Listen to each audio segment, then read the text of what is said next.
അപ്പോൾ നമ്മുടെ ഷൊർണൂർ ലാലേട്ടൻ്റെ സ്വന്തം തിയേറ്റർ ആശീർവാദ് സിനിമാസിൻ്റെ എംലാൽ എന്ന് പറഞ്ഞിട്ടുള്ള ഏറ്റവും പുതിയ തിയേറ്റർ തുടങ്ങിയിട്ടുണ്ട്. അപ്പോൾ പണ്ട് അത് മേളം തിയേറ്ററായിരുന്നു. അപ്പോൾ ആ തിയേറ്ററിൽ നമ്മുടെ മമ്മൂട്ടിയുടെ ടർബോ സിനിമ കളിക്കുന്നുണ്ട്. അപ്പോൾ വടക്കാഞ്ചേരി കണ്ടില്ലേ? ഓക്കെ, അപ്പോൾ നമുക്ക് ഷൊർണൂർ എംലാൽ പോയിട്ട് ടർബോയുടെ വിശേഷം. നമസ്കാരം. ചെറിയൊരു മണ്ടത്തരം പറ്റിയെന്ന് പറയാം. വടക്കാഞ്ചേരിയിൽ നിന്ന് ട്രെയിൻ വന്നു, ഞാൻ കയറി. അപ്പോൾ കയറിയപ്പോൾ ട്രെയിൻ ഒറ്റപ്പാലത്തെ നിർത്തുള്ളൂ. ആ വണ്ടി ഷൊർണൂർക്കുള്ളതല്ല, മാറിപ്പോയി. നമ്മുടെ വണ്ടി അതിൻ്റെ പിന്നിൽ പിടിച്ചിട്ടേക്കുക. അപ്പോൾ അങ്ങനെ ട്രെയിൻ മാറിയപ്പോൾ ഞാൻ എന്ത് വെച്ച് കഴിഞ്ഞാൽ ഇനിയിപ്പോൾ ഒറ്റപ്പാലത്ത് പോയി ഇറങ്ങിയിട്ട് പിന്നെ അവിടെ നിന്ന് ബസ്സിൽ വീണ്ടും ഷൊർണൂർക്ക് വരുന്നുണ്ടല്ലോ വെച്ചിട്ട് ഇരിക്കുമ്പോൾ നമ്മുടെ ചെറുതുരുത്തി ഭാരതപ്പുഴ കഴിഞ്ഞതും വണ്ടി ഷൊർണൂർ ക്യാബിൻ അറിയാം, ചിലവർക്ക് അറിയാം. ആ ക്യാബിൻ്റെ അവിടെ വണ്ടി പതുക്കെ ഒന്ന് സ്ലോ ചെയ്തപ്പോൾ ഞാൻ അവിടെ ഇറങ്ങി.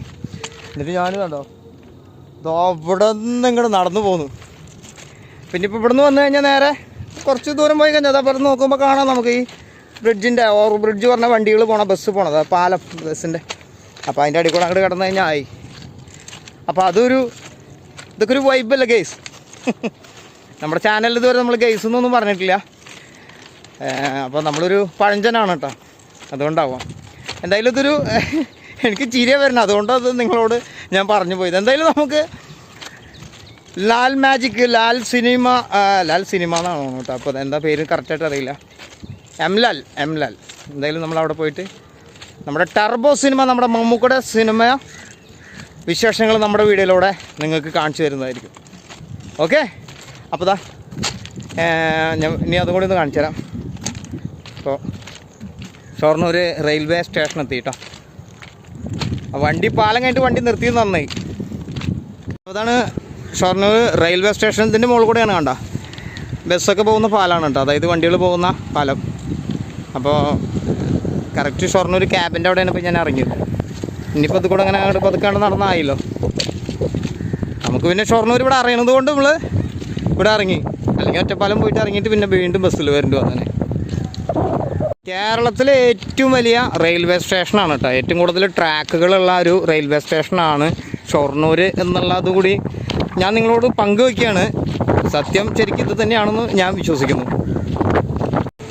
അപ്പോൾ അങ്ങനെ നമ്മൾ ഷൊർണൂർ റെയിൽവേ സ്റ്റേഷനിൽ ട്രെയിൻ ഇല്ലാതെ തന്നെ വന്നിറങ്ങി, അങ്ങനെ വേണമെങ്കിൽ പറയാം. അപ്പോൾ ഇവിടെ വന്നിറങ്ങിയിട്ട് നമ്മളിപ്പോൾ ഇവിടെ നിങ്ങൾ നോക്കുമ്പോൾ നമുക്ക് തിയേറ്റർ കാണാം കേട്ടോ. മുന്നേ ഇവിടെ കാണിച്ചു തരാം, അവിടെ പോയിട്ട് കാണിച്ചു തരാം. മുന്നേ ഇവിടെ വന്നവരാണെങ്കിൽ അറിയാം. ഇപ്പോൾ ഇവിടെ വർക്കുകളൊക്കെ നടക്കുന്നുണ്ട്. പാർക്കിങ്ങിൻ്റെ ഒക്കെ സെക്ഷനൊക്കെ മാറ്റി, പിന്നെ റെയിൽവേ സ്റ്റേഷൻ്റെ ഫ്രണ്ടൊക്കെ മാറ്റി. ഷൊർണൂർ റെയിൽവേ സ്റ്റേഷൻ ഭയങ്കരമായിട്ട് എയർപോർട്ട് പോലെ. അപ്പോൾ പറഞ്ഞു വരുന്നതെന്ന് വെച്ച് കഴിഞ്ഞാൽ മുന്നേ ഇവിടെ വന്നവരാണെങ്കിൽ അറിയാം ഇതിൻ്റെ മാറ്റങ്ങളൊക്കെ. ഈ റെയിൽവേ സ്റ്റേഷൻ്റെ ഉള്ളിൽ നോക്കുമ്പോൾ നമുക്ക് ഇങ്ങനെ കാണാം കേട്ടോ തിയേറ്റർ. ഇതാണ്ട എംലാൽ. അപ്പോൾ അതേപോലെ തന്നെ നമ്മൾ സൂം ചെയ്തിട്ട് ഇതിൻ്റെ ക്ലാരിറ്റി കളയുന്നില്ല, നമ്മൾ അവിടെ പോയിട്ട് കാണാം. അപ്പോൾ നമ്മുടെ എംലാൽ സിനിപ്ലക്സ് ആശീർവാദിൻ്റെ സിനിമാ തിയേറ്ററാണ് ഈ കാണുന്നത്. ലാലേട്ടൻ്റെ സ്വന്തം തിയേറ്ററാണ്. ലാലേട്ടൻ ഇടയ്ക്ക് ഇവിടെ വന്ന് പോകാറുണ്ട്. അപ്പോൾ നമ്മുടെ മെഗാസ്റ്റാർ ടർബോയുടെ ഫ്ലെക്സ് ഇവിടെ വെച്ചിട്ടുണ്ട്. വെയിലടിക്കുന്ന കാരണം ഒരു ഷെയ്ഡിങ് ഉണ്ട്. ഗുരുവായൂർ അമ്പലനടയിൽ കളിക്കുന്നുണ്ട്, മന്ദാകിനി കളിക്കുന്നുണ്ട്. അപ്പോൾ ഇനി നമ്മളിവിടെ ഇപ്പോൾ നിലവിൽ കളിച്ചുകൊണ്ടിരിക്കുന്ന സിനിമകളാണ്. ടർബോ 4 ഷോകൾ കളിക്കുന്നുണ്ട്. ഓടി 1-ലിട്ടുണ്ട്.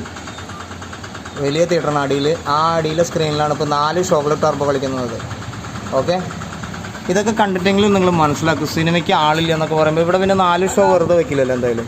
പിന്നെ ഇതാ ഗുരുവായൂർ അമ്പലനടയിൽ തലവനിത എല്ലാ സിനിമകളും അതുപോലെ തന്നെ മന്ദാകിനി വരെ കളിക്കുന്നുണ്ട് കണ്ട. അത് സ്ക്രീൻ 2-ലും സ്ക്രീൻ 3-ലും അങ്ങനെ ഇവിടെ ഒരു മാറ്റിയിട്ടുള്ള ഒരു ഷോ ടൈമാണ്. ഓക്കെ, അപ്പോൾ ടർബോ 4 ഷോ അടിപൊളിയായിട്ട് കളിച്ചുകൊണ്ടിരിക്കുന്നുണ്ട്. പിന്നെ ഇതാ ഇതൊക്കെ അവിടെ വേണ്ട നിബന്ധനകളാണ്. ഓക്കെ, അപ്പോൾ അങ്ങനെ നമ്മുടെ എംലാൽ എന്ന് പറഞ്ഞാൽ നമ്മുടെ ലാലേട്ടൻ്റെ സിനിമാ തിയേറ്ററിൽ വന്നിട്ട് നമ്മുടെ മമ്മൂട്ടിയുടെ ഏറ്റവും പുതിയ സിനിമ ടർബോൻ്റെ വിശേഷങ്ങൾ നമ്മൾ അറിഞ്ഞു. 4 ഷോകളും ഇവിടെ അടിപൊളിയായിട്ട് കളിച്ചുകൊണ്ടിരിക്കുന്ന ഒരു സിനിമയാണ് ഇപ്പോഴും ടർബോ. അപ്പോൾ ഇപ്പോൾ നമുക്ക് അറിയാം, സാധാരണ സിനിമയ്ക്ക് ആളില്ലെങ്കിൽ സ്ക്രീനുകൾ കുറയും, അതായത് എണ്ണങ്ങൾ കുറയ്ക്കും. 4 ഷോയും റിലീസ് അന്ന് തൊട്ടിട്ട് ഇന്നും കളിച്ചുകൊണ്ടിരിക്കുന്നുണ്ട്. അപ്പോൾ അത്യാവശ്യം ആൾക്കാരുള്ള ഒരു തിയേറ്ററാണ്. നല്ല ഒരു സീറ്റിംഗ് കപ്പാസിറ്റിയും കാര്യങ്ങളും, അതുപോലെ തന്നെ കാണാനും നല്ല വൃത്തിയായിട്ടുള്ളൊരു തിയേറ്ററാണ്. അതുപോലെ തന്നെ പടങ്ങൾ കളിക്കുന്നുണ്ട് ഗുരുവായൂർ അമ്പലനടയിൽ, പിന്നെ മന്ദാകിനി കളിക്കുന്നുണ്ട്, അതുപോലെ തലവൻ കളിക്കുന്നുണ്ട്. അപ്പോൾ ഈ ഒരു സിനിമകൾ നിങ്ങളുടേതായ അഭിപ്രായം നിങ്ങൾ സ്വയം വിലയിരുത്തുക. നിങ്ങൾ തിയേറ്ററിൽ നിന്ന് വന്ന് സിനിമ കാണുക. പലവരുടെ അഭിപ്രായങ്ങൾ കണ്ടിട്ട് ഒരു സിനിമേനെ നിങ്ങൾ വിലയിരുത്താതെ നോക്കുക. നേരിട്ട് തിയേറ്ററിൽ വന്ന് സിനിമ കാണാതെ ഏതൊരു സിനിമയാണെങ്കിലും. അപ്പോൾ നമ്മളതാണ് സിനിമയ്ക്ക് സപ്പോർട്ട് ചെയ്തുകൊണ്ടിരിക്കുന്നത്.